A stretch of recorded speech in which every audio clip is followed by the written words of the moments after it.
Yes, so you are to attempt it to see whether you can be able to manage to solve it. But now I want us we look at it together. So the question says, on 1st of January 2014, Ujenzi Limited was awarded a contract for the construction of a road. The contract was for 3-year period. The contract price was 250 million. The following information has been extracted from the books of the company. So for the year ended 31st of December, so that is the information you're having to be given there. We have the total cost incurred to debt, estimated additional cost to completion of the contract, billings which have actually been made during the year on the contract, cash received from the client on the contract in these particular years, then general administration expenses that were actually incurred for each and every year, that is 2014, 2015, and 2016. So required, using the percentage of completion method, prepare the following: the income statement extracts for the 3 years and the statement of financial position extracts for also the 3 years, So we can start by having to look at the income statements extracts, But of course, now in this case, we can be able to do a small working here. So we can have a working to determine working, so percentage of completion. So percentage of completion to get the percentage of completion, So of course, we have 3 years. So we have 2014, we have 2015, and we have 2016. So all these that we're having to talk about is actually having to be presented in shillings of million. So these are actually shillings of million. It is in shillings of million.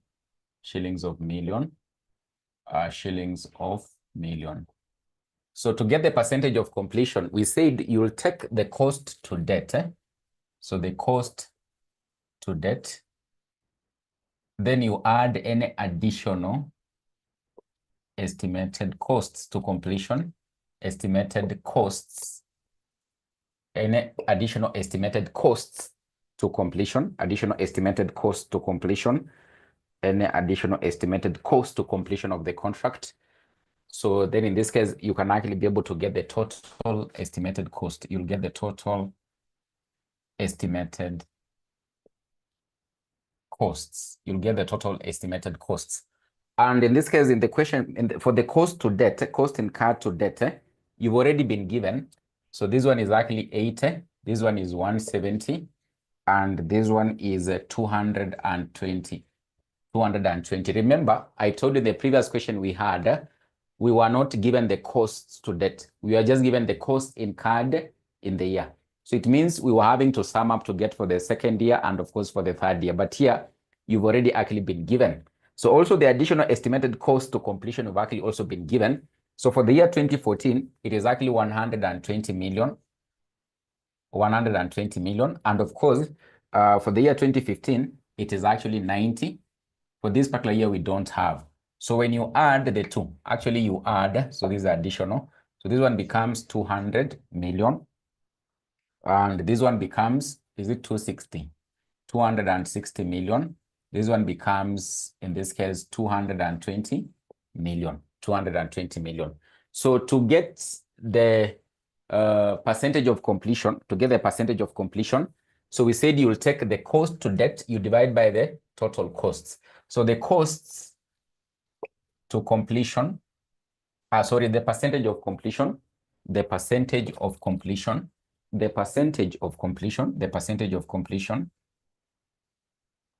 So already this one, I gave you the formula.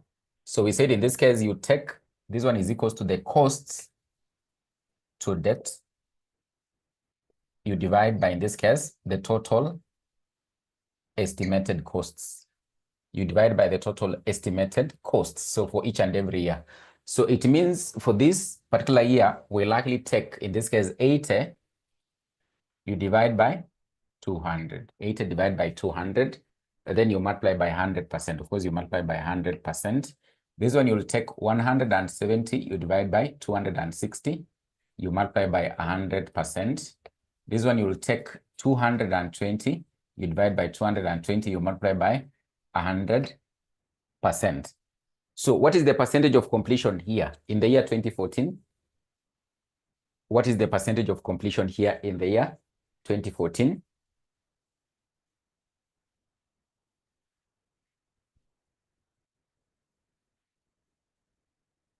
Mm-hmm. Mm-hmm. Mm-hmm. Mm-hmm. So I can see you say, oh, you've already given me the percentages. It seems already you had computed. So it is 40%. You're giving me 40%. I can give 40%, 60%. There's already someone who had actually given me like all of them. Is it 60% or 65%? 65%. Then of course, now in this case, this one is quite obvious. It is 100%. 100%. So those are the percentages of completion of work for each and every year. So it is important that we calculate the percentage of completion because it is going to help us to know how much revenue will likely be recognized in each and every year. It will likely help us to know how much revenue will likely be recognized in each and every year. When now in this case, we are coming up with the profit and loss, or we want to know how much was actually made as a profit for each and every year. So once we've gotten the percentages of completion, then in this case, we can come up with what? The income statement. We can come up with the income statement extract.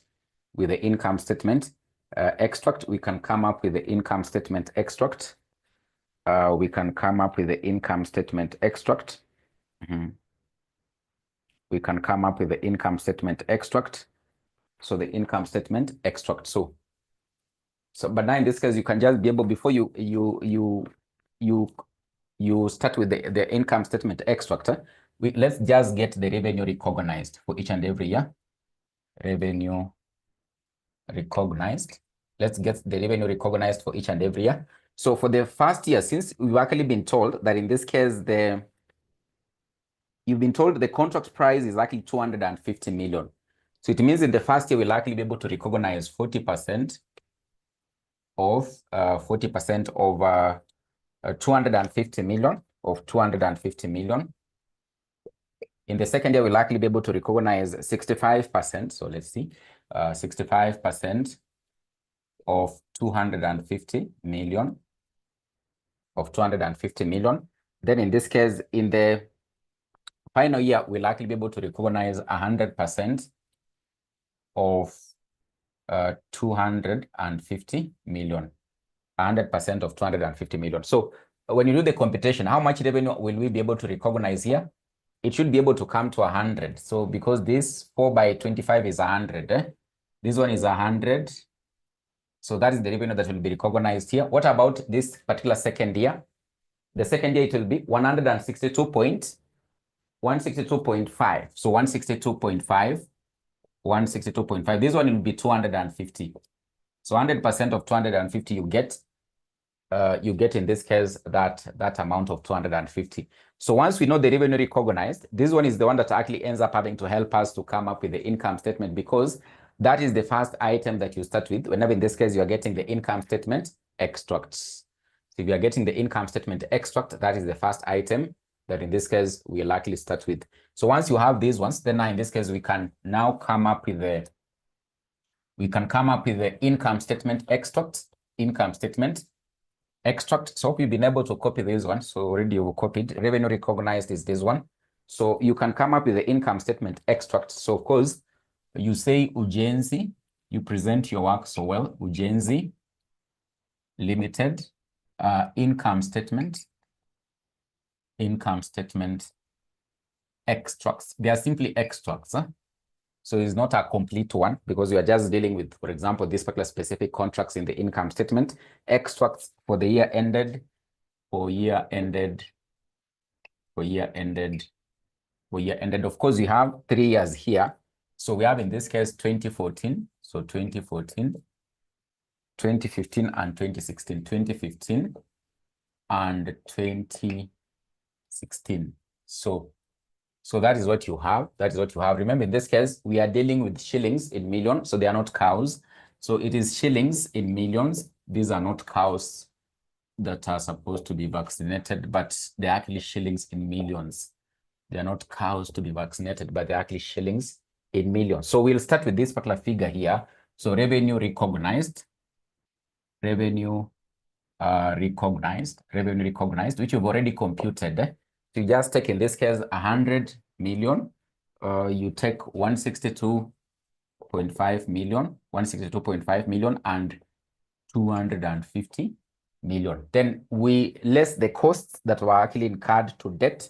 So less the costs, less costs to debt, the cost to debt, and the cost to debt you've actually been given already in the question. So for the first year, it is actually 80. This one is 170. It's 170 years, 170. This one is 220. 220. It is actually 220, like that. So with this, then now you can be able to get the gross profit, gross profit or loss on these contracts for each and every year. So you can less for the first year. This one is 20. This one is negative 7.5, negative 7.5, which is not a gross, it is not a profit, is a loss, is a loss. This one is actually 30. This one is actually 30. When you minus, you get that. Then we said on the gross profit that has actually been realized, you less gross profit already recognized, less GP already recognized, you less gross profit already recognized. And this one we said you will take for the previous year, because for the year 2014, they have already recognized 20 as a profit on this contract. Remember, it's just one contract they are dealing with. So here we'll have to, on the subsequent year, we'll have to less the gross profit which was actually recognized in the previous year. So for the first year, we haven't been told what was the gross profit in 2013. So there'll be nothing there. But the gross profit for the previous year for 2015 will likely be 20. Then in this case, for this other one, it will likely be 7.5. It will likely be, we less 7.5. We less 7.5. We less 7.5. We less 7.5. Less 7.5. So we'll get the gross profit for the year. We'll get the gross profit for the year. We'll get the gross profit. Hope you remember how this figure. So the gross profit already recognized. Remember what we said. You take the one for the previous year. So this, for this 2015 for the previous year is this one. For this 2016 for the previous year, it is actually that one. It is actually that one. So that is how you get that one. Then in this case, you get the gross profit for the year. You'll get the gross profit now. Gross profit for the year. You'll get the gross profit for the year. So this one, it will be 20. This one will be negative 27. So it will be negative 27, 27.5, negative 27.5. So this one is minus minus. So it becomes a positive. It is minus minus. It becomes a positive. So it will be 37.5. It will be 37.5. So when you take, is it board mass? 30 minus minus. So with 7.5, you get, I think you'll get a positive there. You'll get a positive there. So this one will likely be 37.5, 37.5, 37.5. Then we've been told there were some admin expenses that were incurred in the question. The last item in the table, the admin expenses, you less the admin expenses. Admin expenses. So the admin expenses for the first year, that is 2014, was actually 4 million. So for this second year, it was actually 6 million. And for the final year, it was actually 5 million. It was actually 5 million. 5 million. It was actually 5 million. So you'll get the net profit for each and every year for the contract. The net profit for each and every year for the contract. This one will likely be 16. So this one, when you minus, is negative 33.5. So it will be 33.5. So this one will be 32. Is it 32? 32.5. So 32.5. 32.5. And of course, these ones will likely be our net profit. These will likely be our net profit on this contract for each and every year. So 2014, 16 million, sorry. There was a gross loss here, net loss here. There was no profit.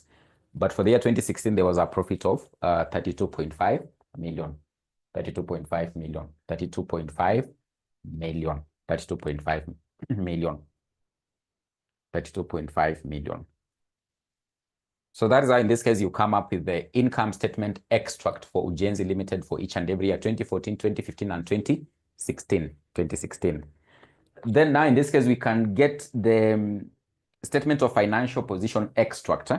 So statement of financial position extract for Ujenzi Limited. So statement of financial position extract for Ujenzi Limited. So hope you've been able to capture this one. Hope you've been able to capture this one. Who hasn't finished? Are you done capturing it? Are you done capturing it? Are you done capturing it? 10, Margaret 10. So I can see you are saying done, done, done, done, done. So you are done. So we can now look at the statement of financial position extract. Statement of financial position extract. Statement of financial position extract. Ujenzi Limited, statement of financial position extract. So Ujenzi Limited, Ujenzi Limited.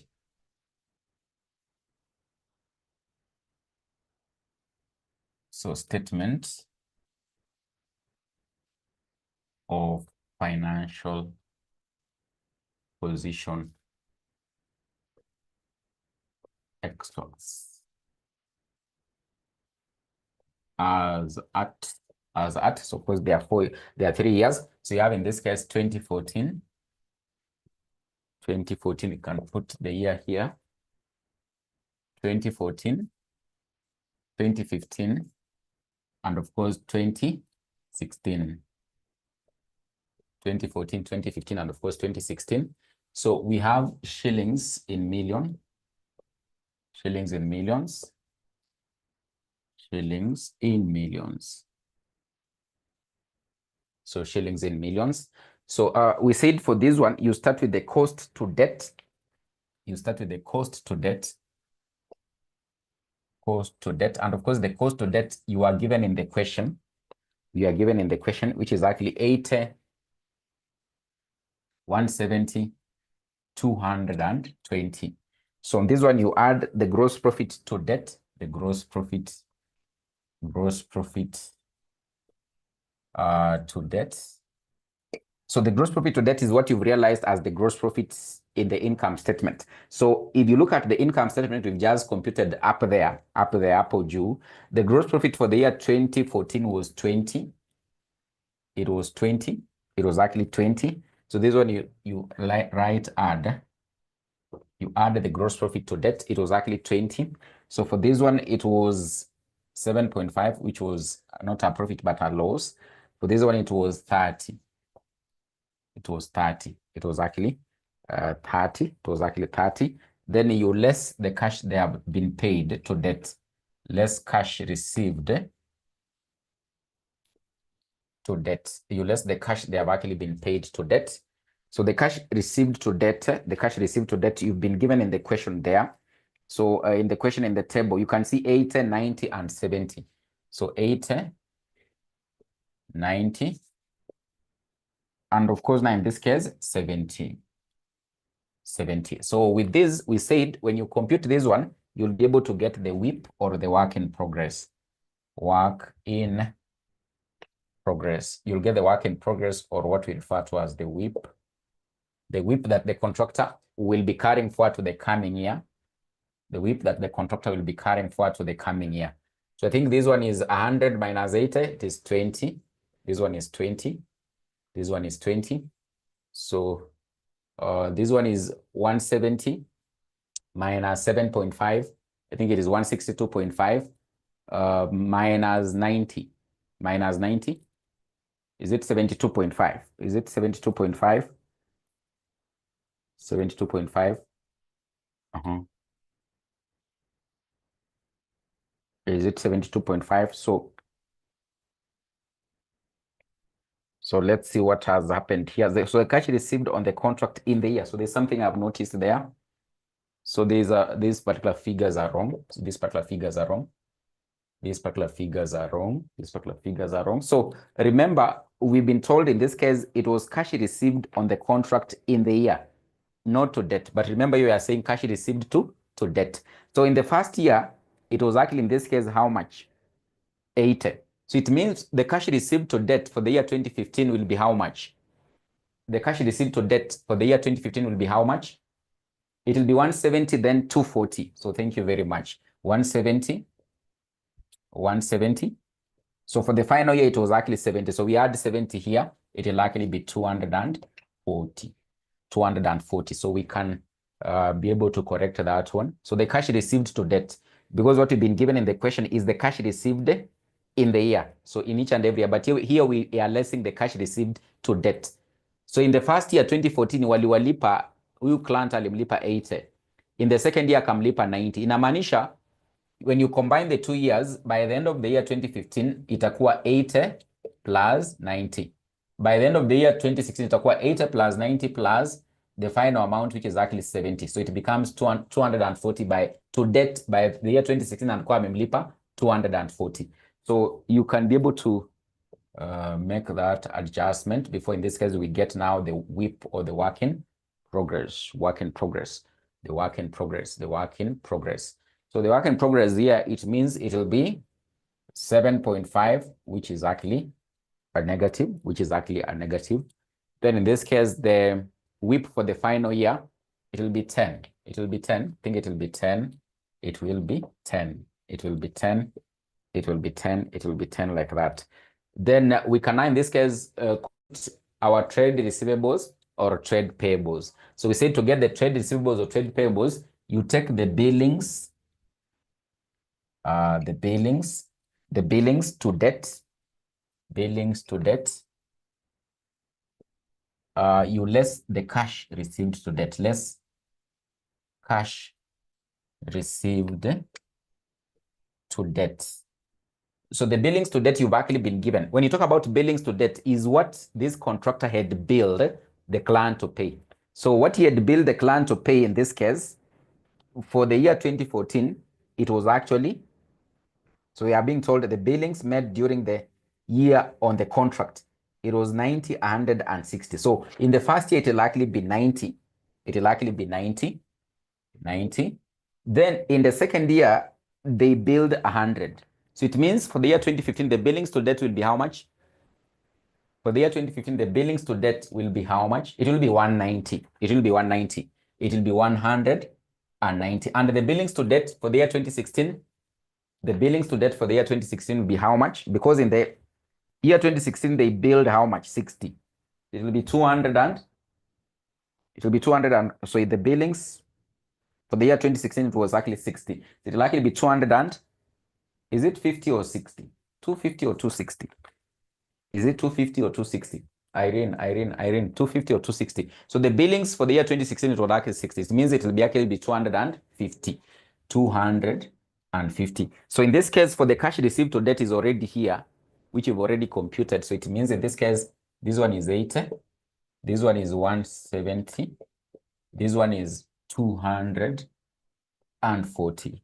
And therefore, in this case, our trade receivables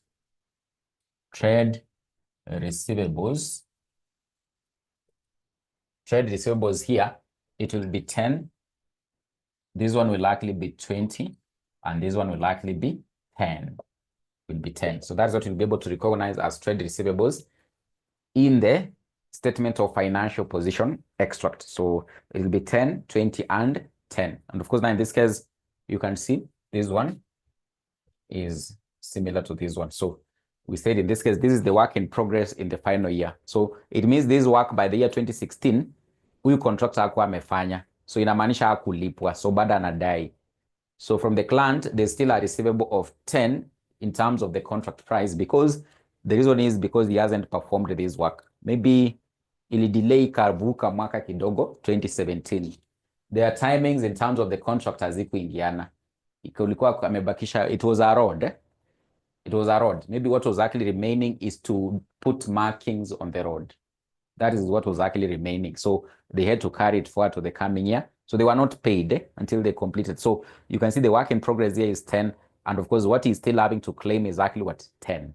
Is actually 10. So remember, we said if it happens that the billings to debt the difference between the billings to debt and the cash received to debt is actually a positive, it simply means that in this case, it is actually what? Trade receivables. What about in this case, if it is a negative? We said it will be what?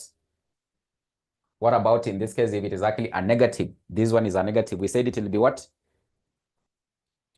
It will be a trade payable, because in this case, it means the client or the contractor, there'll be an amount maybe he would have actually been overpaid. So he would have been actually been received a lot of cash. Let's say, for example, here, if he had received, in this case, 100 million. So it means there would have been a negative of 10. So the client actually paid him in excess. So he's actually claiming from him how much? 10 million. And if in this case, there's someone claiming money from you, you are in this case what? A creditor. That person is actually a creditor. That person is actually a creditor. And therefore, in this case, in your books of accounts as a contractor, you recognize a trade payable. A trade payable. So that is in this case how you could have been able to handle that one. You could have been able to handle that one. You could have been able to handle that one. Handle that one.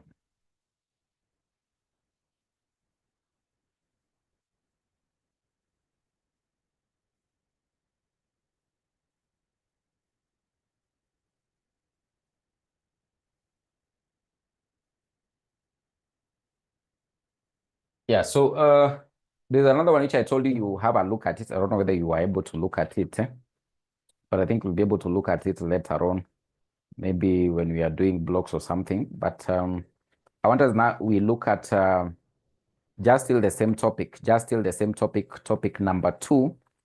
Topic number two.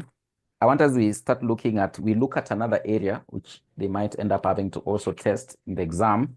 It is known as hire purchase. If you look at your topic number two, there's that area we are calling hire purchase. Remember, I told you we'll focus on topic number two. We finish the key areas there in terms of computations. Then I think we can be able to look at another topic. So I want us to look at, in this case, hire purchase, accounting for hire purchase, contracts, accounting for hire purchase, contracts. So accounting for hire purchase.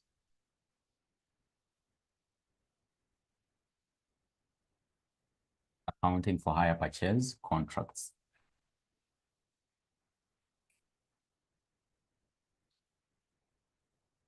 Accounting for hire purchase, contracts. Accounting for hire purchase, contracts. Accounting for hire purchase, contracts. Accounting for hire purchase, contracts. Accounting for hire purchase, contracts. So this term hire purchase, you must have heard about it. You must have heard about it previously. Maybe in your mathematics in high school, probably you might have learned about hire purchase. Hire purchase. In your studies for mathematics, either in primary school or maybe high school, you must have heard about this particular term here, hire purchase. So when you talk about hire purchase here, so it is simply a transaction or a contract whereby we have two parties. There are normally two parties. In this case, we have the owner of the goods, and of course, we have the hirer. We have the owner of the goods, and of course, we have what? The hirer. So under this kind of a transaction, the two parties actually agree, where the owner of the goods actually gives possession of the goods to the hirer. And the hirer here is able to pay a down payment. Is able to pay a down payment. Let's say, for example, in this case, if the goods are to cost, in this case, 10 million, so the hirer is actually called upon to put in a deposit of, let's say, for example, 1 million. 1 million. Then the balance, he'll likely end up having to pay installment-wise. The balance of 9 million, he'll likely end up having to pay installment-wise. Maybe they can be able to say he needs to pay the remainder of 9 million in the next nine months. So that is the agreement. So of course, he'll take the possession of the goods. And for example, in this case, start enjoying the rights of use of the goods. If it is, for example, in this case, what? Maybe it can be, let's say, for example, in this case, you purchased a sofa set on hire purchase, So the seller here or the owner of the goods here will give you the possession. So you'll go with this at home and start having to enjoy the right of use of that sofa set. But now he likely call upon you, before you take it, you pay a down payment. You pay a down payment of, let's say, for example, a particular percentage of the value of these goods. Then the remainder of the balance you can be able to pay in installments. What normally happens here, it is that you realize, and from your mathematics, if you can be able to recall very well, between cash price and the hire purchase price, which one were you told ends up having to be more? Between cash price and, of course, the hire purchase price, which one were you told ends up having to be more? The higher purchase price ends up having to be more. The reason is because now in this case, you know, when you're buying on higher purchase, remember you are paying in installment wise. You've been given a lot of leeway, but now in this case, it simply means that in financial management, you learn about, in this case, what? The concept of time value of money. The concept of time value of money. So remember, if someone is to come today and actually end up having to pay me 10 million immediately, maybe after a period of 10 months, this value of the money would have ended up having to do what? To change. So probably in this case, a value of an amount of this wouldn't actually basically be the same. So what happens here, simply because you're having to be given, maybe in this case, a leeway, you are being given a leeway, they can actually end up having to, in this case, put an interest. The owner of the goods will put interest on this cash price. So there'll be a cash price. He'll likely put interest on this particular cash price, and therefore it means the higher purchase price will likely be a bit more. So it simply means that in this case, for us to get the higher purchase price here, it will likely quite obviously be the cash price of the goods. But of course, the owner would have actually put on it some kind of, like in this case, what? Interest. And therefore it means that in this case, the higher purchase price will be a bit higher compared to the cash price. So if a customer comes and buys on cash price basis, he'll likely pay 10 million. The one who buys on higher purchase, they would have put an interest of, let's say, for example, 10%. And therefore it means at the end of it all, after 9 months, he'll pay a total of 11 million. So that is the higher purchase price. There'll be, in this case, the cash price element plus some kind of, like in this case, what you're calling what? The interest. We're calling what? The interest. Then also something very interesting about hire purchase, you must have been told, or you know, that in this case, there's normally what we call what? Repossession of the goods. Repossession of the goods. That in this case, if this hirer ends up having to hire the goods, then he puts the down payment of 1 million. In the contract or in the transaction, they can, for example, include a clause that in this case, if it happens that this hirer is not able to pay for the goods, there can be the repossession of the goods by the owner. So remember, under hire purchase, the goods basically are still in the ownership or in the name of the owner or the seller until maybe the final installment is actually settled. Otherwise, if there's default in payment of these installments, there can be an agreement, or in the agreement, they can be able to, in this case, say that whenever, for example, in this case, the hire is not able to pay for the goods, they can actually be repossessed. So ideally, as you are looking at, in this case, accounting for hire purchase contracts, basically what we'll be looking into in this case, all the entries that we'll likely be talking about, they'll be surrounding this. They'll be surrounding how repossession is done and how do you account for it. They'll be surrounding, in this case, the aspect of the hire of the goods having to be a debtor during the 9-month period to the owner. He'll be a debtor kwa sababu sana mdai. Amemlipa tu 1M, but bado in this case akona 9 million ambaye hajalipa, analipa pole pole. So in this case, there'll be the element of, in this case, the hirer having to be the debtor in the books of the owner. If it happens that in this case he's not able to pay, there can happen what you're calling a repossession. So how do you account for it? Still at the same case, in this case, of course, there'll be those monthly installment payments having to be done. So how do you end up having to account for them whenever, for example, the hirer ends up having to do what? Make the payment. So basically, that is ideally what you're going to look into as we look at as to why, in this case, you can be able to account for a hire purchase contract, So you can be able to write this before we start doing some mathematics here, some very interesting mathematics here regarding hire purchase transactions or contracts. You can be able to write this about hire purchase. So you define, so we can be able to define it first of all. So definition. Let's define it first of all. Definition. What is it? Let's define it first of all. Definition. What is it? Definition. What is it? It is a transaction It is a transaction which allows, it is a transaction which allows for the acquisition. It is a transaction which allows for the acquisition of an asset.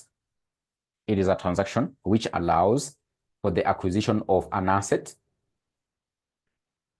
It is a transaction which allows for the acquisition of an asset by paying for the deposit, by paying for the deposit, by paying for the deposit, and taking possession, and taking possession of the asset, and taking possession of the asset, and taking possession of the asset immediately, and taking possession of the asset immediately, the deposit is paid. And taking possession of the asset immediately, the deposit is paid. Immediately the deposit is paid. Immediately the deposit is paid. Is paid. Full stop. The transaction involves two parties. The transaction involves two parties. The transaction involves two parties, i.e., the owner and the hirer. The transaction involves two parties, i.e., the owner, i.e., the owner and the hirer of the goods, i.e., the owner and the hirer of the goods, i.e., the owner and the hirer of the goods.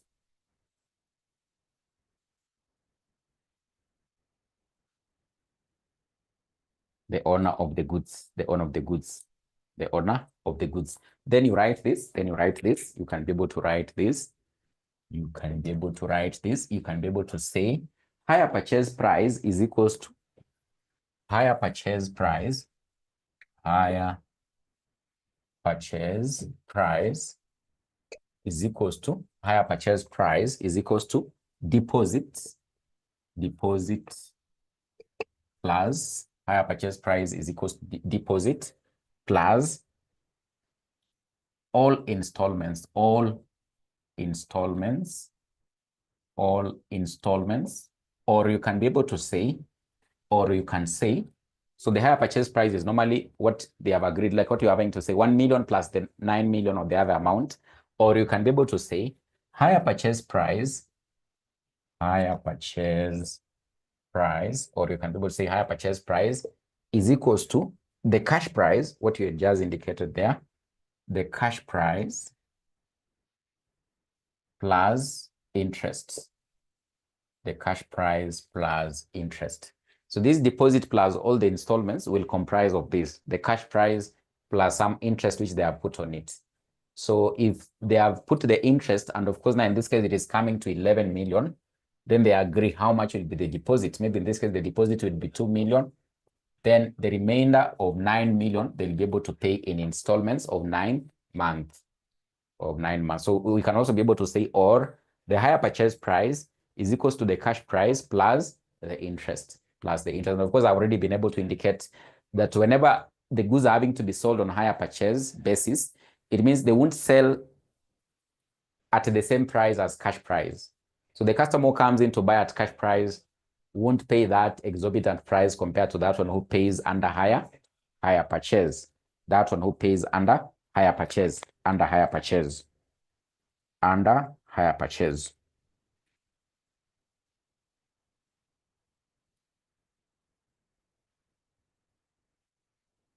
Under higher purchase. So we can be able to write now the methods of accounting for higher purchase. The methods of accounting for higher purchase. You can write another title. The methods of accounting for higher purchase. Methods of accounting for higher purchase. Methods of accounting for higher purchase. Methods of accounting for higher purchase. Accounting for higher purchase. The methods of accounting for higher purchase. Methods of accounting for higher purchase. Then you write, there are two major methods of accounting for hire purchase transactions. There are two major methods of accounting for hire purchase transactions. There are two major methods of accounting for hire purchase transactions. I.e., then you write i.e., there are two major methods of accounting for hire purchase transactions. I.e., there are two major methods of accounting for hire purchase transactions. I.e., number one, the interest method. Number one, the interest method. The interest method. The interest method. Number one, it is the interest method. So what is the interest method? Under this method, you write under this method, under the interest method, what happens? Under this method, comma, sales are recognized at cash price. Under this method, sales are recognized at cash price. Sales are recognized at cash price, full stop. Under this method, sales are recognized at cash price, full stop. Sales are recognized at cash price, full stop. Full stop. Interest is computed separately. Interest is computed separately and considered as an income. Interest is computed separately and it is considered as an income. Interest is computed separately and is considered as an income. Remember, we've been able to say that hire purchase price is equals to the cash price plus interest. So when in this case we're having to prepare, for example, the income statement, we'll of course recognize the sales were at cash price. We recognize the sales were at cash. Remember, in this case, if you're coming up with the income statement, unaanzanga na nini Monica, unaanzanga na sales, una less cost of sales, then unapata gross profit. So tunasema, in this case, under the interest method, what happens here, it is that when you are reporting the sales in the income statement, we utaeka tu at their cash price. But utakumbuka in this case, still in the same income statement, what you realized as interest on these sales for the owner of the goods, it must be recognized as an income in that income statement. Remember, in this case, in the income statement, we have the sales, the cost of sales, you get the GP, you add any other incomes, and therefore, in this case, you actually end up having to less what expenses to get the net profit. So what happens here, it is that we're having to say, under the interest method of accounting for hire purchase transactions, how is the hire purchase element recognized in these books of accounts? You just recognize the sales of that item at the cash price, but you need to compute the interest on this item that you're having to sell on hire purchase basis as the owner of the goods. Then you recognize it as an income in your income statement. So that's what they're having to mean in this case, what? The interest method. So method number two, the sales method. The sales method. The sales method. The sales method. The sales method. The sales method. You write this about the sales method. Just write this about the sales method. You say, under this method, sales are recognized at hire purchase price. Under this method, sales are recognized at hire purchase price. So sales are recognized at hire purchase price. Under this method, sales are recognized at hire purchase price. And therefore, in this case, you can be able to see the difference. Under the sales method, tuna recognize in the income statement sales at higher purchase price. Unaona vile sasa vile iko Monica. So tunasema under this method, we recognize the sales when you are preparing the income statement at the higher purchase price. But remember the other one, ile ya interest tulikuwa tuna recognize at what? At cash price. At cash price. So therefore, in this case, it means under the sales method, interest atuta recognize kwa income statement kwa sababu we've already factored it in the higher purchase price. We've already factored it in the higher purchase. Iko ndani hapa. Sasa kama tuna report sales at higher purchase price, inamaanisha in this case under the other incomes, kwa income statement hautaongeza interest tena kwa sababu ushai capture ndani ya hii. Una recognize your sales at what? At higher purchase price. At higher purchase price. So you're having to say under this method, sales are recognized at higher purchase price. Therefore, you can be able to write in this case the gross profit. Therefore, you can say therefore you can write like this. So mlifunzwa hivi.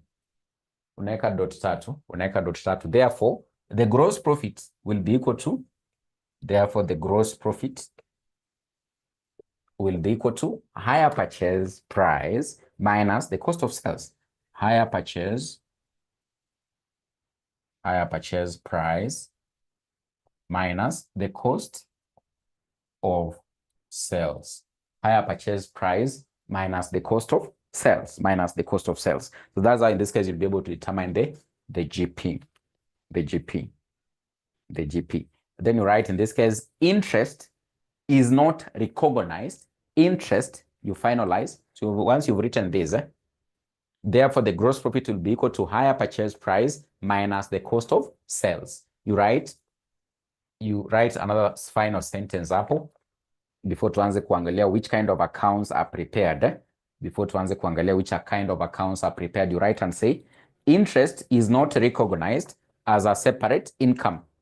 Interest is not recognized as a separate income because it has already been factored in, Hilda. It has already been factored in. So you're having to say, interest is not recognized as a separate income. Interest is not recognized as a separate income. Interest is not recognized as a separate income. So those are the two major methods that will likely be utilized. So interest is not recognized as a separate income. So which kind of accounts will you prepare? The accounts will you end up having to prepare here? Which kind of accounts will you end up having to prepare here? So the accounts that you'll actually end up having to prepare here. Which kind of accounts will you prepare? So accounts prepared under the sales method. So accounts prepared under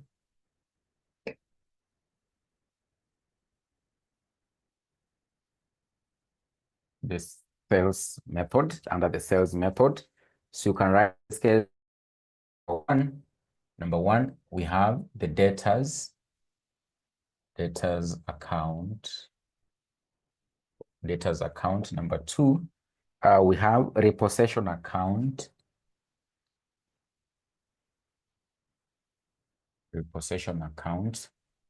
Number three, the other account you'll end up having to prepare is provision for unrealized profit. Provision for unrealized profits. Provision for unrealized profits. Provision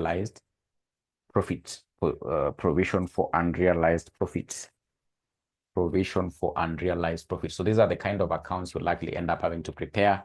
The debtors account, that's what I was having to say, that the hirer becomes a debtor in the books of the owner of the goods. Some of these goods anaweza end up a default. So watakuwa na repossess. Utakuwa na repossession account, which will complete the double entry. Because the debtors will no longer be there. Then you have the provision for unrealized profit. Sometimes they might actually be anticipating they would realize a profit. But in this case, they won't realize it. Remember, tunasema, saile unauza under the sales method, una indicate in your income statement your sales. You've indicated your sales, but these sales are actually on higher purchase basis. In higher purchase, umepewa to deposit. Maybe in this case, the item was going for 10 million. So you've already recognized your sales as 10 million. You've already recognized your sales as 10 million.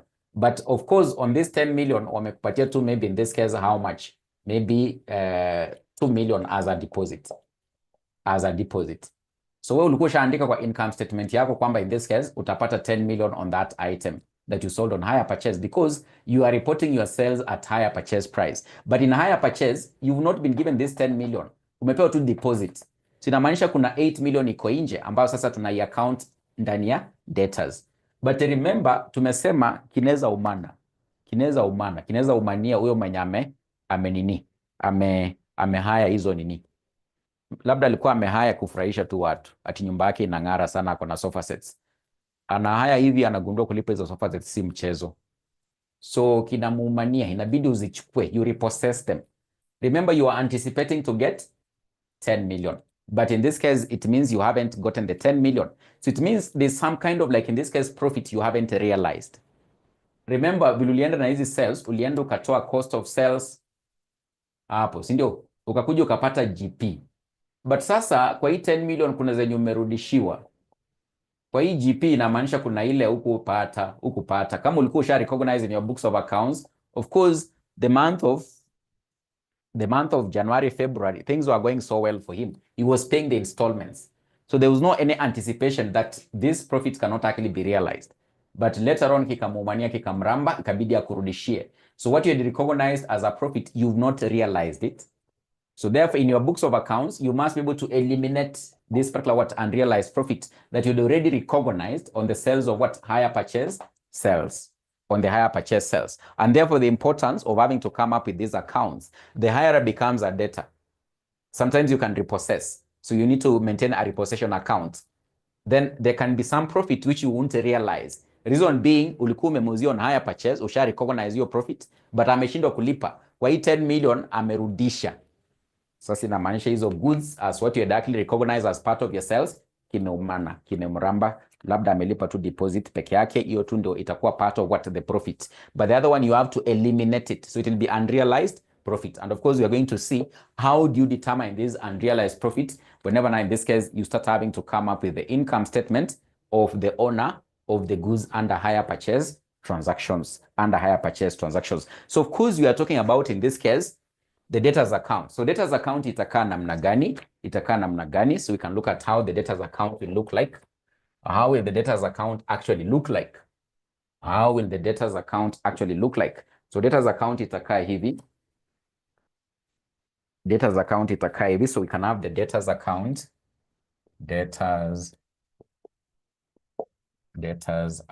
We can have the debtors account. Unaweza itengeneza debtors account. In the debtors account, you'll have, suppose you have shillings.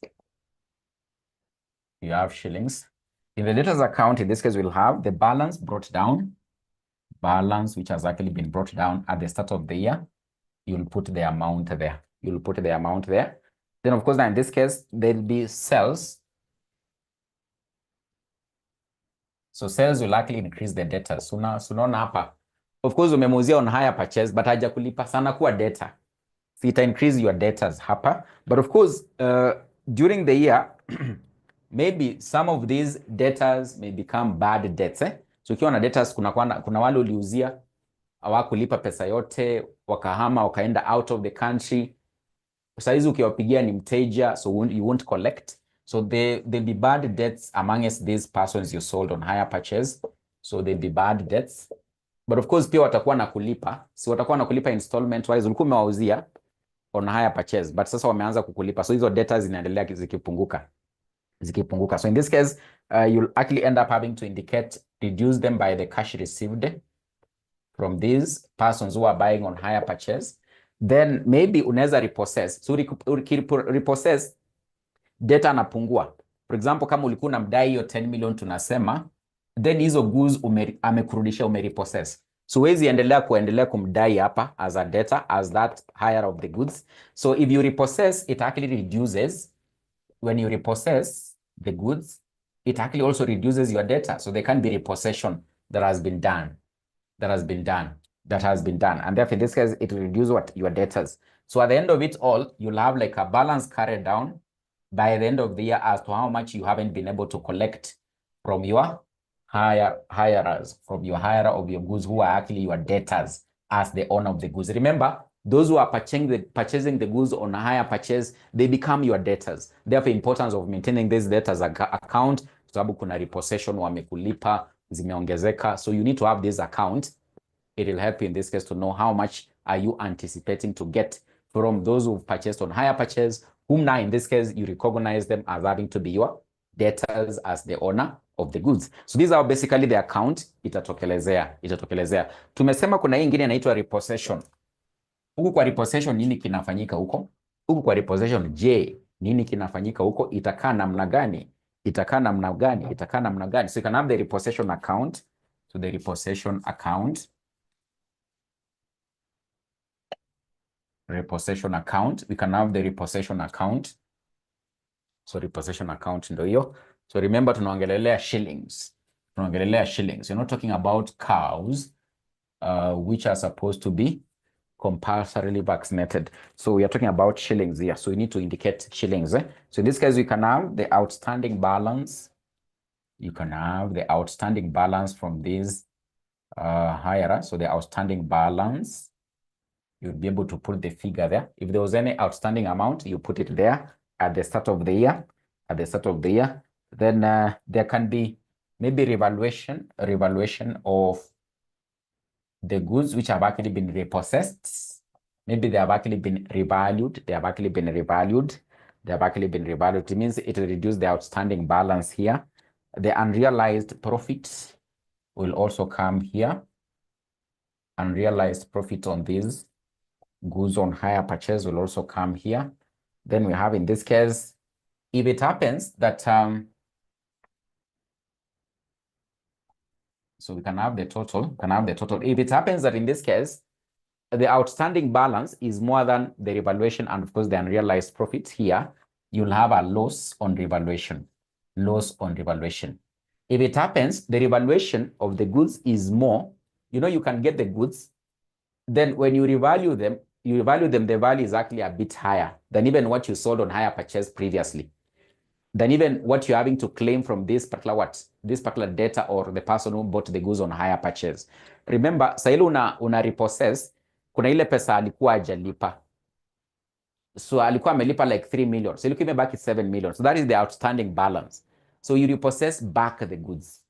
But in this case, you revalue the goods unrealized. At that point in time, anakurudishia, the value of those goods, maybe in this case, it is actually how much? Maybe 8 million. So there's a revaluation here. Then, of course, there's unrealized profit that you never realized when you sold these goods on hire purchase. You'll have to also credit it in the repossession account. So if it happens that in this case, the outstanding balance that you are supposed to be paid by this hirer who wasn't mwenye hajamaliza, alikuwa amechukua sofa set kufurahisha watu but amerudisha, if the outstanding amount alikuwa hajakulipa, it is actually more than those sofa sets when you revalue them, and the unrealized profit you have not realized on the hire purchase sale of these sofa sets, then that is a loss on repossession. It is a loss on repossession. But if it happens that when you revalue the sofa set, the value is higher. So the outstanding amount is how much? Let's say, for example, 7 million. But when you revalue them, they go up to, in this case, an amount of, let's say, for example, maybe 8 million. So if this side is more, then it is a gain on revaluation. It is a gain on revaluation. A gain on revaluation. Of course, that account will likely appear like that. So when you start doing the accounts, ndio utaona vile zinatokelezea. So of course, there's something you're talking about here, the unrealized profit. So how do you get this unrealized profit? How do you compute the unrealized profits on the sale of these goods on hire purchase? How will you know as to how much you've not realized as a profit on the sale of these goods on hire purchase? So the unrealized profit is equals to unrealized profit. How do you compute it? Is equals to the outstanding amount that you haven't been paid. So the outstanding amount which you've not been paid, that 7 million we are talking about. So the outstanding amount, you take the outstanding amount, you divide by, you take the outstanding amount, you divide by, in this case, the hire purchase sales. The hire purchase sales was 10 million. The hire purchase sales, you multiply by the gross profit on these hire purchase sales. You multiply by the gross profit on these hire purchase sales. You multiply by the gross profit, you multiply by the gross profit. So hiyo unrealized profit unaongelelea utapeleka pale kwa repossession account, even the formula. This is how you get it. You take the amount yenye yako amekulipa, the point in time you are repossessing, that was 7 million, and the total hire purchase price, which was 10 million, you multiply by what was supposed to be realized as a gross profit on the sale of these sofa sets. And of course, in this case, this particular gross profit here, sinishawambia vile inapatikana. Sinishawambia vile inapatikana. In this case, you take this one is actually the higher purchase price, you minus the cost of sales. So that's how you get the gross profit. The higher purchase price, you minus the cost of sales. So with this, you'll get the GP. Then the outstanding amount in yako amekulipa 7 million. Then the higher purchase, you divide, you multiply with the GP, you'll get the unrealized profits. Unrealized profit. And of course, if you never realize that profit, it becomes like in this case, a loss in your books of accounts. And therefore, in this case, we'll see when you are coming up with the income statement, hii unrealized profit hii, huko kwa income statement, tutaitoa, itakuwa inapunguza in this case, our profits, overall profits. Remember in this case, tuliuzia tu hiyo sofa set moja. Na huyo client, akatu-let down. Akakuwa mteja, akarudisha hizo. But of course, tulikuwa tunauzia wengine walikuwa wanalipa. So overall, when you compute the profits for the entire business on this sofa set, a new client alikuwa anafurahisha wageni nyumbani, alirudisha, huyo ndio tu tulikuwa na unrealized profit kwa hiyo sofa set yake. So lazima to less in the overall income of the business, as we never realized that particular profit on the sale of that asset on higher purchase. So now in this case, we've talked about the unrealized profit. So we can end up having to now, in this case, see how you account for it, in the income statement, you can have, in this case, what we call the provision for unrealized profit account. That is the final account. Tulikuwa tumesema kuna accounts tatu. So the third account in this case is provision for unrealized profits.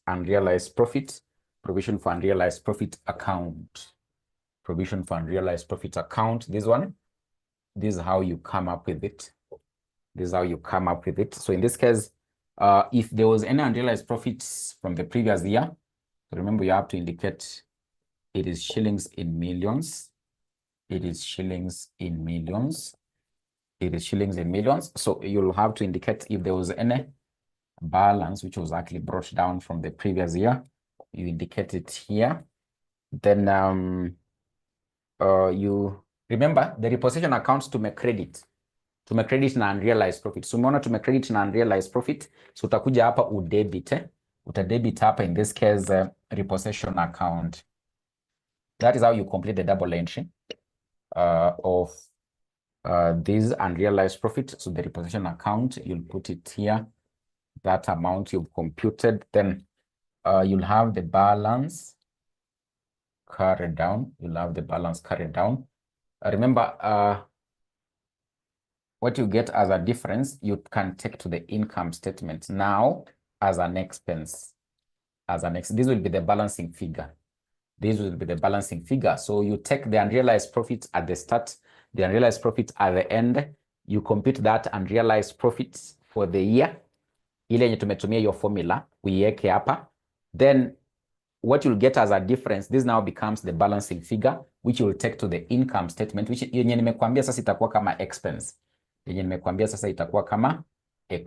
Expense. Of course, hapo una credit, but now in the income statement, una debit kama expense. So this one becomes the balancing figure, which you end up having to take into the income statement as an expense. So those are basically now in this case, the accounts that you'll be able to maintain. So I want us we take a break.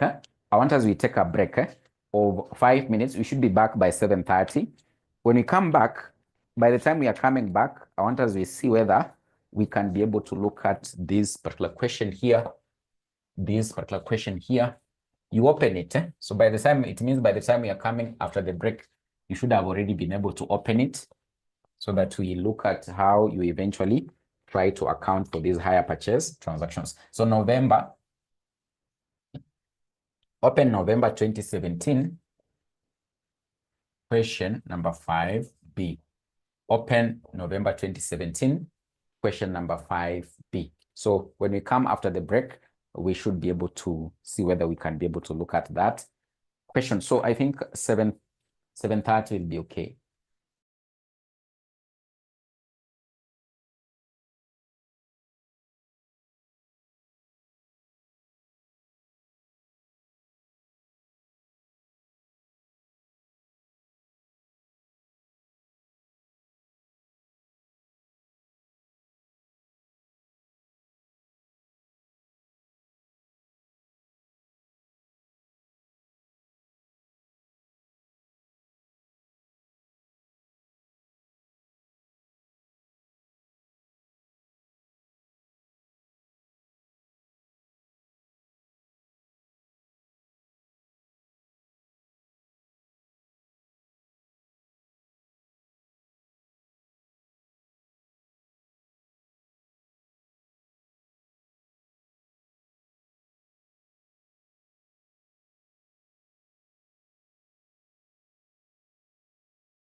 Yes, so we can continue. I don't know whether you've gotten the question. Confirm whether you've gotten the question so that we start November 2017, question number 5B.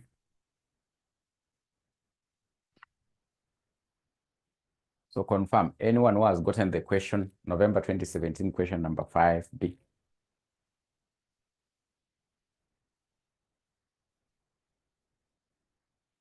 Chebrogei has gotten it. Ruth has gotten it. I can see one of our friends is saying we post it. I don't know whether it will be possible to post it, or someone has already posted on the group. So is there anyone who has been able to maybe post on the group? If you can be able to download it and post for a friend on group, it will be very much better so that we can move together, It's already on the group. So thank you very much. Thank you very much. So the question says we can go through the question together very keenly. We can go through the question together very keenly. Reja Limited is a mid-sized firm selling electronic keyboards both on cash and hire purchase terms. The following information has been extracted from the firm's books of accounts as of 30th of September 2017. So of course, we've actually been given, in this case, the TRIO balance there, where we have the share capital, general operating expenses, cash balance, cash recovered from the hire purchase customers, cash sales, hire purchase trade receivables at the end of the period. I think it's at the end of the period. At the start of the period, that is 1134. Property, plant, and equipment value for this business is 50 million. Accumulated depreciation on this property, plant, and equipment is 22.5 million. Retained earnings that were brought forward in the current year, we are accounting for 3.5 million. Provision for unrealized profits at the start of the year was actually 504,000. We have, in this case, purchases that were made during the year was actually 171,000. We have trade payables for the year is 40 million. We have inventory at the start of the year was actually 7.5 million. Additional information: the company's policy is to take credits for gross profit, including interest for hire purchase sales, in proportion to cash collected. It does this by raising a provision against the profit included in the hire purchase trade receivables not yet due. The cash selling price is fixed at 50%, and the hire purchase selling price is at 80% respectively above the cost of goods purchased. The hire purchase contract requires an initial deposit of 20% of the hire purchase selling price, the balance to be paid in 4 installments at quarterly intervals. The first installment is due 3 months after the agreement is signed. The hire purchase sales for the year amounted to 270 million, including interest. So that is including interest. Then depreciation is charged on property, plant, and equipment at the rate of 15% per annum. 1/3 of depreciation relates to cash sales. Operating expenses are to be apportioned on the basis of cash and hire purchase sales. So of course, what you can be able to get from the question, there's a mixture here. There are those sales they're having to make on cash basis. There are those sales they're having to make on hire purchase. If you look at, in this case, the TRIO balance, you are being given a figure of what the cash sells, which is actually a figure of 36 million. If you look at the additional information, you are given a figure of the hire purchase sales, which is a figure of 270 million. So there's those items of keyboards, they sell on cash basis. But it seems that the majority of their sales, they make on hire purchase, because you can see the hire purchase figure sales, the hire purchase sales figure is a bit higher, 270 million compared to 36 million. So they require us, in this case, to prepare an income statement for Reja for the year ended 30th of September 2017, showing separate columns for cash, hire purchase, and of course, combined sales. Then finally, you prepare a statement of financial position as of 30th of September 2017. As of 30th of September 2017. So we can look at how in this case you could be able to solve that one. You could be able to solve that one. So of course, when they talk about an income statement of so much importance, ask yourself from this particular question, do I have the relevant figures to enable me to come up with the income statement? For example, if I'm talking about the income statement, I need to know whether I can be able to identify the sales figure. I can be able to identify the cost of sales. I can be able to identify any other expenses. So because that is what actually ends up having to come in the income statement. And of course, you've already been directed by the question. They want you in this case to separate the columns regarding those sales that are having to be made under cash and those sales that are having to be made under hire purchase. Then you combine them. So from the question, of course, you have the sales figure. So the sales figure for cash sales is 36 million. The sales figure for hire purchase is 270 million as per note number 4.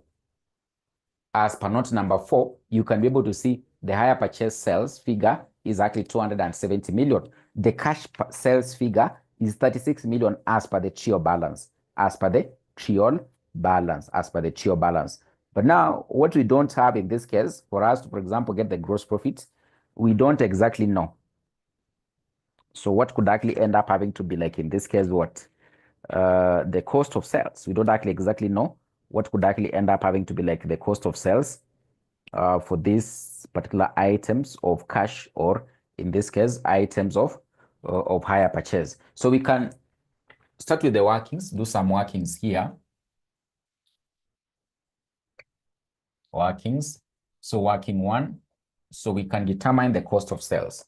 We can determine the cost of sales. We can determine the cost of sales. So of course, as per note number 3, you've been told, sorry, note number 2, the cash selling price is fixed at 50% and the hire purchase selling price at 80%, respectively, above the cost of goods purchased. So if you look at the cash sales, so our figures are actually in thousands. The cash sales figure here is actually 36 million. Exactly 36 million. So this particular figure here, we're having to say they have marked up the cost of sales by 50%. So it means this figure we are talking about here is actually at 150%. And therefore, in this case, for us to be able to know what exactly could be the cost of sales, the cost of sales means will likely be at 100%. The cost of sales will likely be at 100%. So because that is what you're having to be told here, the cash selling price is fixed 50% above the cost of goods purchased. So the cost of goods purchased is 100%, but they add 50% on it to get now in this case what? The sales, the cash sales, or the cash selling price. And of course now in this case for hire purchase, so hire purchase, you've been told the sales is actually 270 million. So it's 270 million. 270 million, our figures in thousands. So this one is actually at 180% because they are having to say they mark them up by 80%. You can see the markup is actually a bit higher on hire purchase. It is 80, this one is 50. Is a bit higher. So it means that in this case, for the cost of sales here, they'll likely be at 100%. And therefore, in this case, we need to determine what could be the cost of sales. What could be the cost of sales for the two of them? What could be the cost of sales for the two of them? So of course, now in this case, according to your mathematics, what do you normally say? In this case, if 150% is equals to this amount, what about in this case, what? 100%. You do what we call what? Is it cross multiplication? So you take 100 over 150, you multiply in this case by 36. 1,000. So the same case here. Cross multiplication. I think you know the mathematics here. So it is 100 over 180. You multiply in this case by 270,000. So I want you to give me the figures here. What are you getting as the cost of sales for the cash sales? And what is the cost of sales figure for the hire purchase? So I can see 150 imetoka wapi? Ruth Nanjala. We look at note number 2. Ruth Nanjala, look at note number 2. The cash selling price is fixed at 50% and the hire purchase selling price at 80% respectively above the cost of goods purchased. So of course in the question I've already told you, they are talking about in this case the cash selling price. So the cash sales here 36 million, they are at 150%. So the cost of sales are 100%, but we mark up so that they can be able to make a profit of 50% over and above beyond, in this case, the cost of sales. So that's why you're having to get to 150%. Umeona? Na hii ingine ni 180%. Kwa sababu hii wana mark up na 80% from 100%. So what we are looking for is the 100%, which is the cost of sales, which you don't know. So for this one, I can see my friend says 24 million. So this one is 24 million. This one is 150 million. 150 million. So hope the figures are correct. Hope the figures are correct. Francisca has given us the figures. That one is actually 150 million. 150 million. 150 million. So that we've already gotten the cost of sales. So this cost of sales figure will actually enable us to get the gross profit, because what we'll end up having to do, we'll simply just take the selling price minus the cost of sales. The selling price minus the cost of sales, and we get the GP. Well, now in this case, we are coming up with what? With the income statement.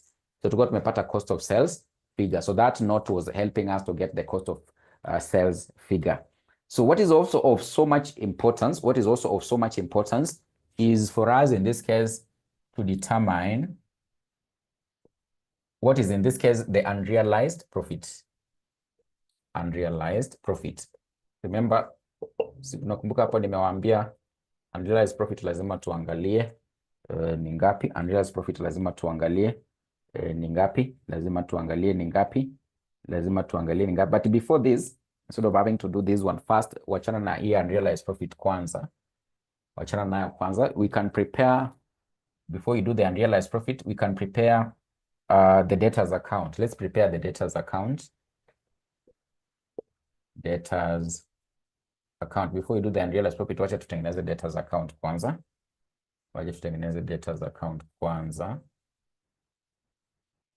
So we can put our shillings in thousands.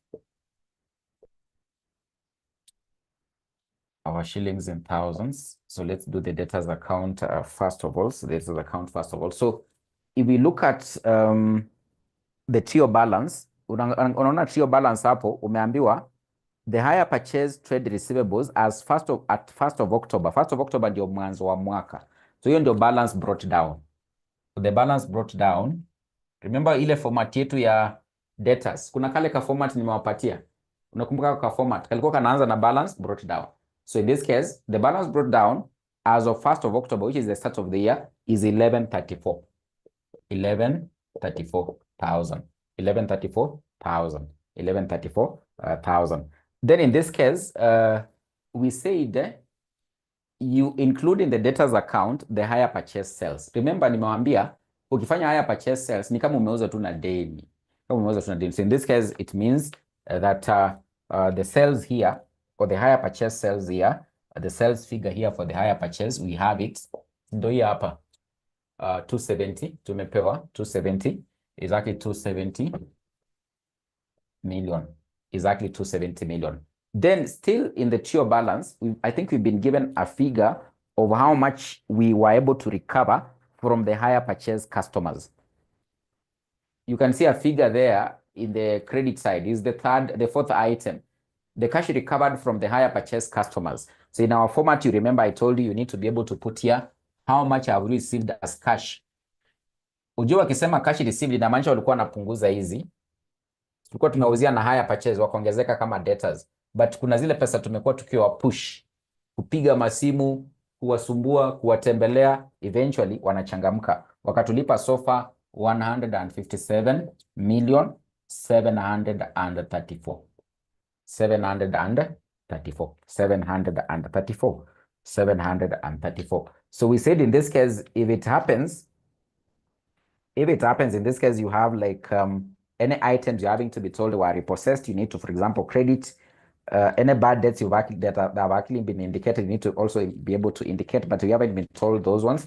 So it means we'll have the balance carried down for debtors at the end of the year. At the end of the year. At the end of the year. So hii inakuja 271, 134. Hii inakuja 271, 134. 271, 134. What is the difference? What is the balancing figure there as the balance for debtors as at the end of the year? What is the balancing figure there? Moses, Susanna is here. Susanna, what is the balancing figure there as the debtors in the debtors account at the end of the year? Remember niwaambia kama kulikuwa na bad debts ungeweka hapo. Kama kulikuwa na items that were repossessed ungeweka, but hatujaambiwa, so unaachana nazo. What is the balancing figure there? I can see you're saying 116,400. 116,400. Karen Paul, aki hiyo calculator yako sijui umefinya figure gani hapo. Umefinya figure gani hapo. So you can see the majority having to say 113,400. Karen Paul, you can be able to confirm 113,400. So this is the outstanding amount from the debtors by the end of the year. So simply because you have this one, then now kuna hiyo sasa niliwaambia mungoje kwanza. Tunaweza sasa in this case tafuta hiyo sasa unrealized profits. Tunaweza tafuta hiyo unrealized profits. Unakumbuka kale ka formula niliwapea ka unrealized profit. Nilikuwa nimewaambia unrealized profits in this case, you'll take the outstanding amount from these debtors, you divide by the outstanding amount from these debtors, you divide by the higher purchase sales, then you multiply by the gross profits.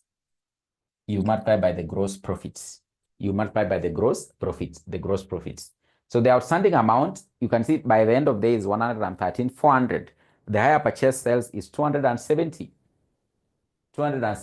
Let me give you a test. What is the gross profit? Let me give you a test. What is the gross profit? Let me give you a test. What is the gross profit? So the outstanding amount from these debtors by the end of the year is this one. The higher purchase sales is this one. Sini yenye tumeona hapa ndo hii. But now, what is the gross profit? Who can tell us what is the gross profit? What is the gross profit? What is the gross profit on these higher purchase sales? Mbutia says 120. Karen Paul says 120. That is very brilliant. That is the brilliance of the year. So we'll be able to say here 113,400 over, in this case, 270,000.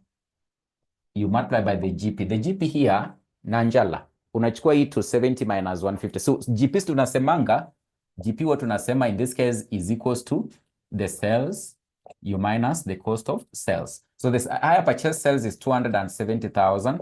You minus the cost of sales, which is this one you've already determined here, is 150,000. So unapata 120,000. So what is the unrealized profit? What is the unrealized profit? What is the URP? What is the URP when you do the computation? What is the URP when you do the computation?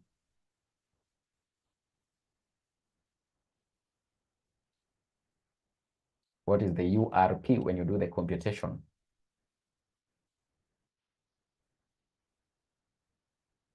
What is the unrealized profit when you do the computation there?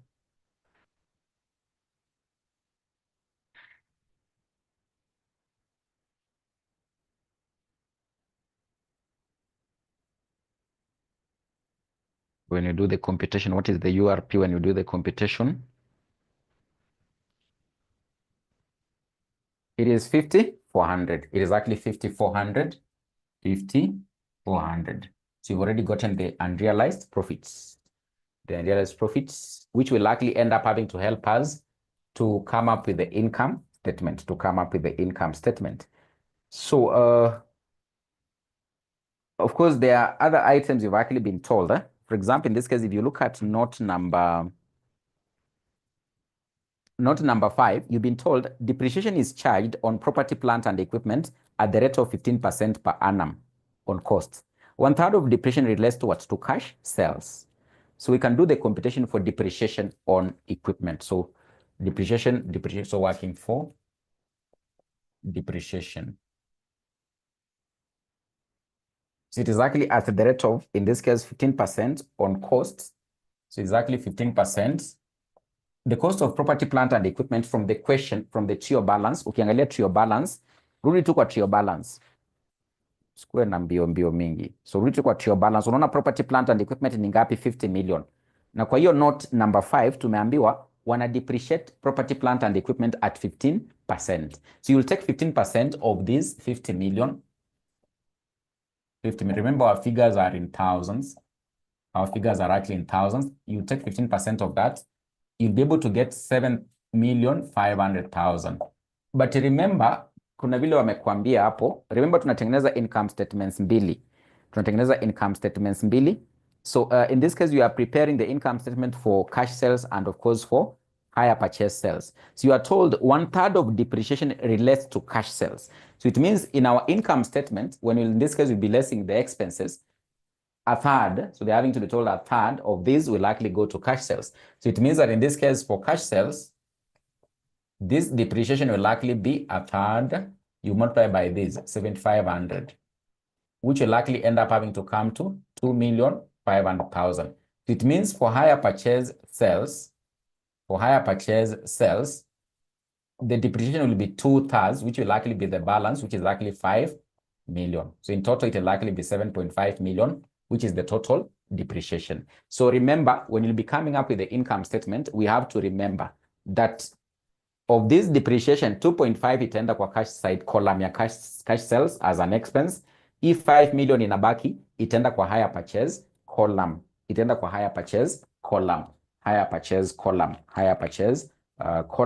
purchase column. So of course, hope you've been able to finish. I want us to come up with the income statement. Chap, we come up with the income statement. Chap. Naona kuna watu wanataka kuingia FM.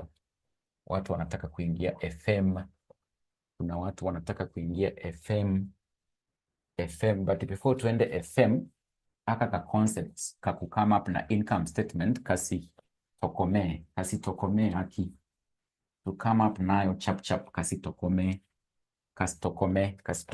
kasipotele kabla tumalize. So in this case, we can come up with the income statement. So you have Reja Limited. Is Reja Limited? Income statement for the year ended.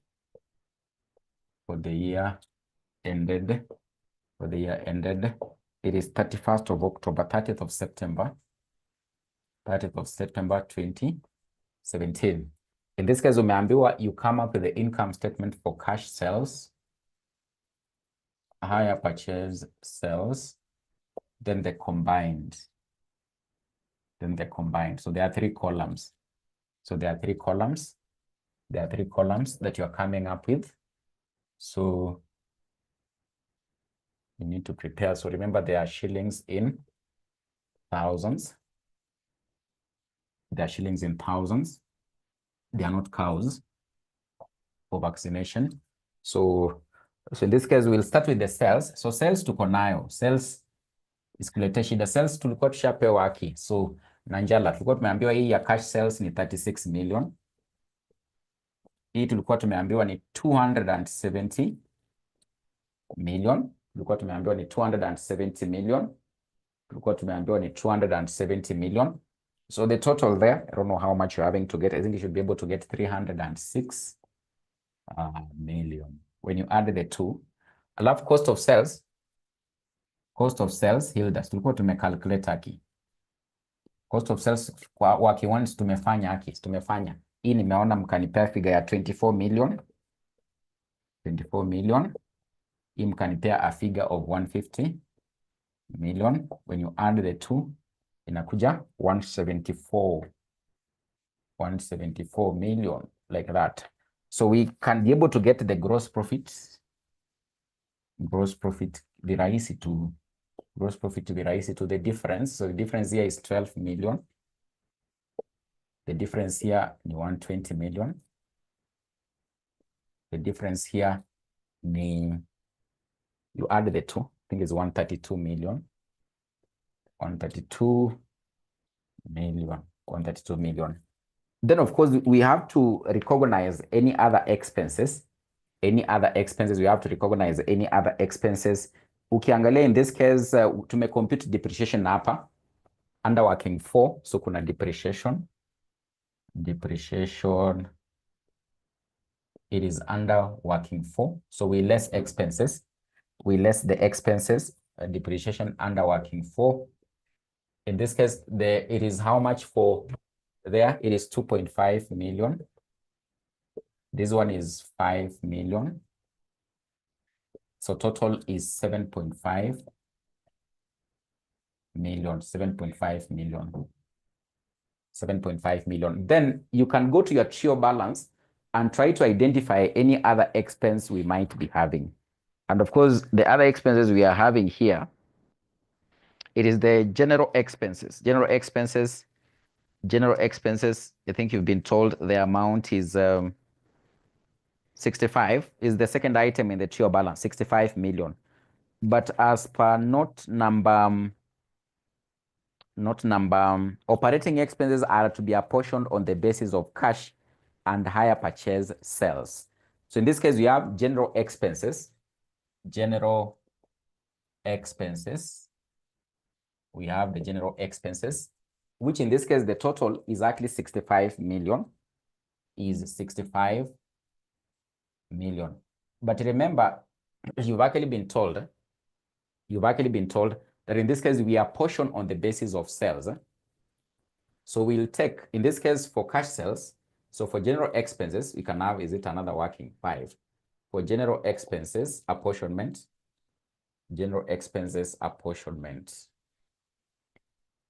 we can have the general expenses apportionment. Wamesema you apportion on the basis of the sales. So in this case, utachukua 36 million. For this is for the cash sales. 36 million over 306 million. You multiply by 65 million. So try to do the computation and you give me the figure. Try to do the computation.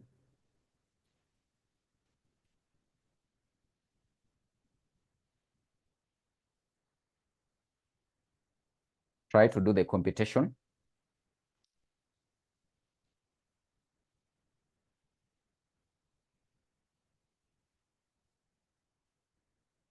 Try to do the computation and you give me the figure. And so you're saying 76, 46. So 76, 47. So it means in this case for the other item, that is higher purchase sales, you can get the difference. For higher purchase sales, you can get the difference, or you can take 270 over 306. You'll get the difference. What is the difference? Because the total is actually supposed to give you 65 million. The total is supposed to give you 65 million. 65 million. So 270 over this, you get 57,353. 57,353. So you can put them here. So you can come and actually put them here. So this one is 76,47. This one is 57,353. Like that, 57,353. Then the last item is provision for unrealized profits. Provision unrealized profit. The provision for unrealized profit, remember the unrealized profit is only on the higher purchase sales. For cash sales, we'll go and collect everything. So there's no unrealized profit on matters cash sales. It's only in this case on higher purchase sales. is only on higher purchase sales. Now, sasa in this case, the unrealized profit we've been able to compute, tumepata in this case, it was an amount of 50,400. So kuna working hapo, tumefanya hapo, is it working 3? The unrealized profit is actually 5,400. That is by the end of the year. By the end of the year, it's actually 5,400. But remember, in the trio balance, in the trio balance, there is 504. I don't know whether you can be able to see it. Provision for unrealized profit at the start of the year. So at the start of the year, that is 1st of October 2016, the unrealized profit was actually 504.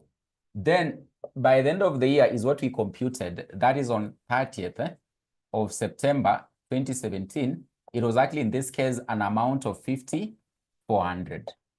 So the difference actually becomes the expense for the year. Kwa sababu tukianza mwaka ilikuwa hapa but ika increase. Remember, you are looking at the increment in terms of the expenses. So we should be able to get the difference here. That is 5,400. We minus, in this case, 504. For us to be able to get the expense in terms of unrealized profit that we're supposed to less from this profit realized under higher purchase sales. And if you get the difference, you should be able to get 49,896 like that. So 49,896 like that. So then you should be able to now, in this case, get the profits that were realized, the profits that were realized, the profits that were realized, the profits that were realized, the profits that were realized. So that is how you come up with the income statements, the income statement. So hope you've been able to grasp this one. You look at the increase. At the start of the year, ilikuwa 504. By the end of the year, ni yenye compute 5,400. The difference is the increase in the expense is what you end up having to recognize as the expense during the year in terms of unrealized profit for higher purchase sales. For higher purchase sales. For higher purchase sales. So you can get the difference. The difference should be able to give you the figure of the combined, the higher purchase sales and the cash sales in terms of what the profits. So of course, for the balance sheet, we will look at it in the next class, so you don't have to worry. I'll do a brief recap of this one.